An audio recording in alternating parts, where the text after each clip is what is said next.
எந்த பிரச்சனையா இருந்தாலும் சொல்லு, நாம சரி பண்ணிக்கலாம். என்ன என்னடா பிரச்சனை சொல்றா?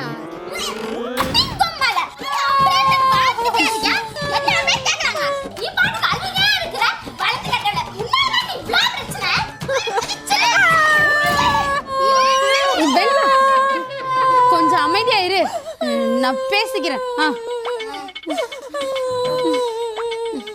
இங்க பாருமா, அழுறத விட்டு என்னன்னு சொன்னா தானே தெரியும். நீ பாட்டு அழுதுட்டு இருந்தா எங்களுக்கு எப்படி தெரியும்? சொல்லு, என்னன்னு சொல்லுமா.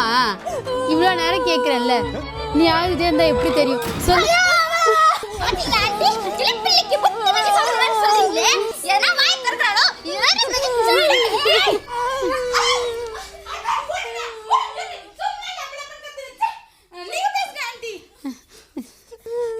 ஏமா என்னம்மா அது? நாங்க தான் இத்தனை பேர் கேட்குறோம்ல, என்ன பிரச்சனைன்னு சொன்னா தானே தெரியும். அதை விட்டு நீ பாட்டு அழுதுட்டே இருந்தா எப்படி? சொல்லு என்னன்னு. அதான் மோதிர குத்துச்சா? ஐயோ சாரிம்மா. ஏன் ஆண்டி நியாயமா இது ஆளுதான்